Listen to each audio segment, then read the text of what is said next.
Hello everybody, welcome back to Read and Reread. I am Angelia and today I'm doing a tag. It's called the Revised E-Reader Tag, and I was tagged by Kevin from Kevin Toll Reads.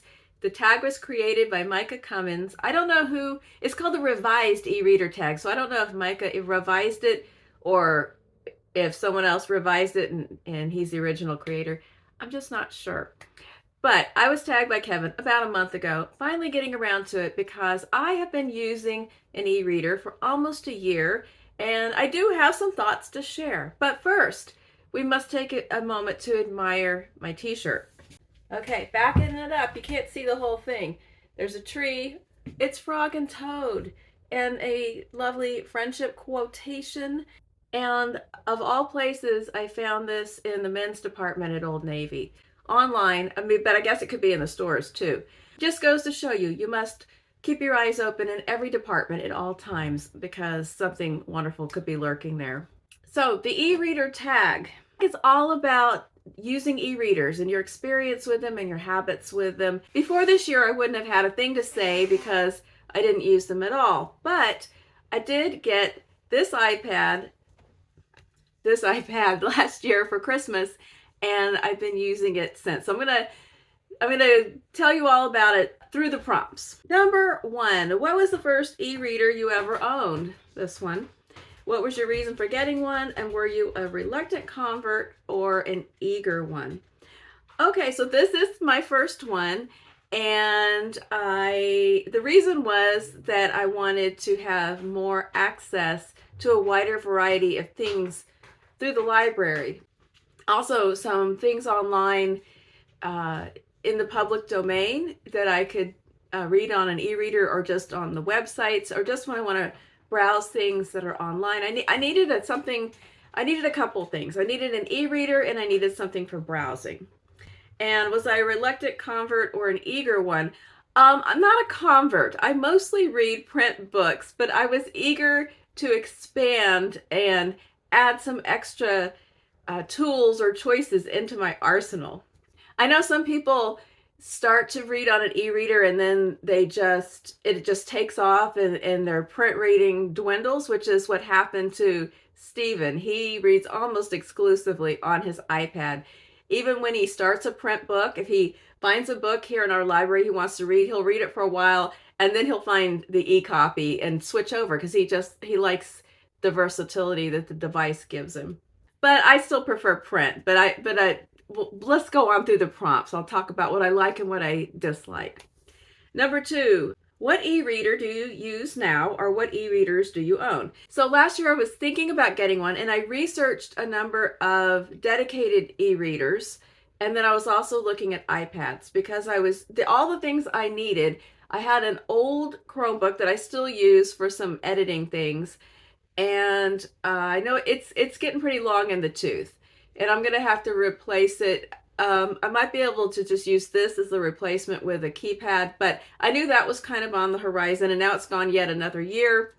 And also, so I needed something all around, and then I also wanted to be able to use Libby and borrow from some different libraries, and I didn't have any kind of a device to easily read. I don't want to read on a phone. It's too small. I like a big screen. And that was one of the things. A lot of the e-readers were kind of small, and I know some people really love that it's the size of a paperback and it's very portable. I don't want to squint at a little tiny thing. So I also like big hardback books. So anyway, I didn't care that the portability was a little bit less. I wanted a large device. So I was looking at big e-readers.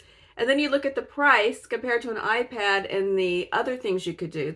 My library here in Corpus Christi does not even have Libby. They have a cloud library, and I have used that some.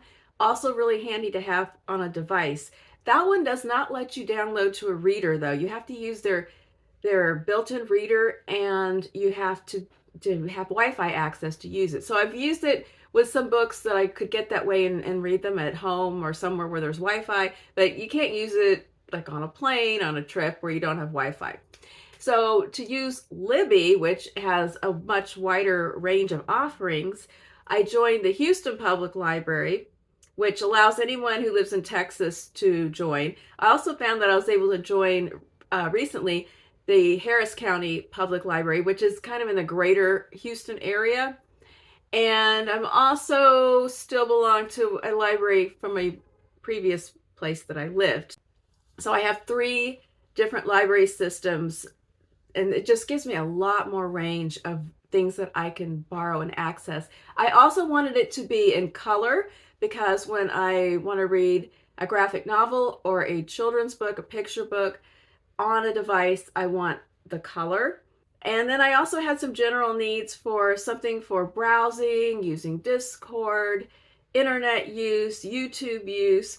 So I decided that an iPad was the best all-around option because I don't read heavily on the e-reader. It's just like a fraction of my overall reading. In a month, I might read 1 or 2 books that way, and all the rest print. So I needed a device that did more than just the one thing.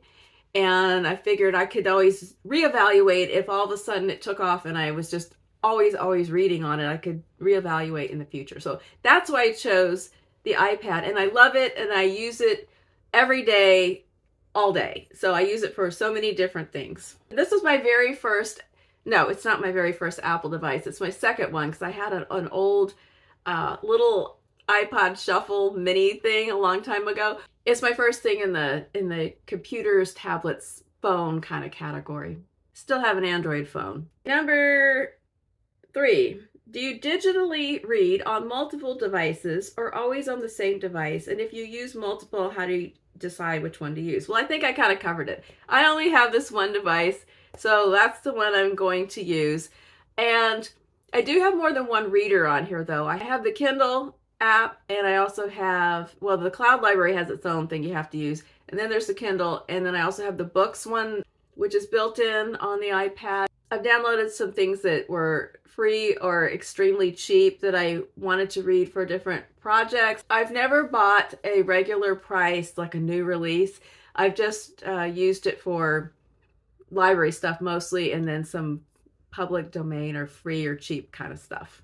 I do like the Kindle reader. I think the best of the 3. The Books one is okay. I don't mind it. The Kindle one has more settings and adjustments, and the Cloud one is the worst. That one, I was reading a book on there, and it kept rolling me backward. When I'd come back to read again, it would always throw me several pages back, and then I'd have to swim through and find where I left off. And you can't really, there's only 1 or 2 things you could do in the settings, so that one's like the last resort, but a bad reader is better than no reader, so I've still used it. My library did used to have Libby back before I was using Libby, and apparently they got budget cut because according to the librarian I know, she said that Libby changed its prices mid-year, mid-contract, and they can't just do that in the library. They have a set budget for the year, and if something's price changed, they're just priced out. And they were concerned about the price of them continuing to do that. So when it got to the end of the contract, they just moved to this other platform because they've had a lot of budget problems here, like everywhere, where just having to fight and claw for that funding. And so they switched to this Cloud Library, which has a pretty decent amount of things available. It's very similar to Libby in what it does with books and audiobooks and magazines and things. It's just not as usable because you can't send it to a reader and download it and read it offline. Okay, where are we? Number 4. Do you still read physical books? And if so, how do you decide which format to read a certain book in? Yes, I read physical books almost all the time. I don't even know what the percentage. I guess I'd have to look on Storygraph because it wouldn't tell me because I don't always put the edition in that I'm reading. I just don't do it. So the things that I read as an e-reader, I haven't picked that edition to put it in. I'd have to actually physically go through my paper journal and then remember which ones I read as ebooks, and then do a mathematical calculation, and it isn't going to happen. That's no, 10 to 20%. I think that's safe to say. If I read 10 books, 1 or 2 of them would be digital. Mostly print, which is my favorite format. No audiobooks. I've talked about that before. Number 5, what is something you dislike about reading ebooks? Well, I like to put tabs in my reading, and I know that there's some digital ways to mark things and highlight things, but I find it hard to navigate around and go back to things that you previously saw. I know you can put up the grid and find the page. It's just not easy to me. I like to flip back, especially if I'm reading a book and then I'm in a group. So I'm going to go into Discord or Voxer and make some comments. I don't want to be scrolling and digging through. I want to have it right there in my hand on the page to go back and talk about a passage. So that I don't like. There's something where it doesn't stick quite as well. I don't know, because I don't see it anymore, I guess, when I look around the room. Also, with the Libby holds, well, the same thing happens with the print library requests, where you put in for it and it estimates it's going to be a certain amount of time, and it's never right. It'll say, there's a wait of 16 weeks. And you think, oh, okay, well, I got a lot of stuff going on. That's good. You put it in 3 days later. Here's your book. No, I don't want it now. And then they changed how the suspend the hold and the thing. So some of that, but I can't really say that's about ebooks, because that happens with the print books too. The stuff comes up, or all of them come up at once. It says, this one's going to be a week. This one's going to be 4 weeks. This one's going to be 8 weeks. They all come up on the same day. But that's a universal reader problem that happens with the print books too. So I don't like it, but it's not really an e-reader problem. Number 6, would you ever ditch physical books completely and become a sole ebook reader? If yes, why? If not, why not? No, I don't think I would, because I love books. I love the object of a book. I love to shop for books. I like to shop for books in person. I like to browse books I haven't seen before. I like to dig through old books. I like to shop online and treasure hunt for used copies of things I'm looking for. Library book sales, thrift stores, everywhere. I just gravitate to the books. So the act of physically shopping for books, I would not want to give that up. And I like the objects of books, my memory of how I got them, or maybe they were a gift. I like to reread them and see that I read it before and I left a note in there. So everything about the book as an object is really important to me, and I love having a library and shelves and books. So no, I would not solely read on an e-reader. I do understand the advantages and how it could be so consolidated to have hundreds or thousands of books on just one device or a few devices, as some people have. And I get that, and also all of the accessibility that it gives, and that it can solve different physical challenges with your eyes or your hands or your neck or your back or whatever, because you've got this lightweight object. This is not really a lightweight object, but I can see if you got one of those compact little lightweight readers, that could be really, really helpful for a lot of things. So I get all that. It's just not the category that I'm in. Now, if things change in the future, I don't have any big opposition to considering that. And if that became a factor, I would still have my library around me, and then I'd have another library in an e-reader. So I can imagine it's just not, doesn't pertain to me at this time. The other thing that I would be nervous about is people talking about their backlogs, because it's so easy to purchase a book or acquire a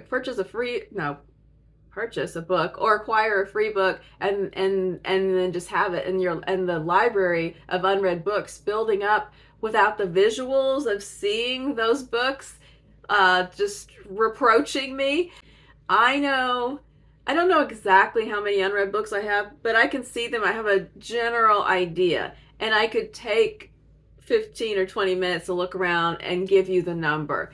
And if I was on an e-reader, I could just get lost in the piles of good deals, and I'm gonna get to that later, and it could build up. So if I only use it for library books and the occasional inexpensive or free download for a project or an event or whatever, I'm safe. I can keep my print collection of unread books within some sort of a manageable range, and then I apply a little don't buy anything project for a month or two. I think I need to just stick with that.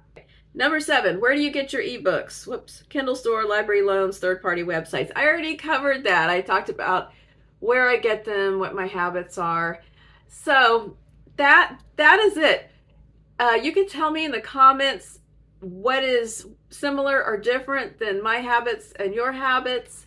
And if you have any suggestions for me of things I should consider that I'm not doing, or you disagree with, I don't know, just whatever you want to tell me about you and ebooks versus me and ebooks. Thanks again, Kevin, for tagging me. Go check out his video, which I will link in my notes, and have an excellent day. See you later. Bye.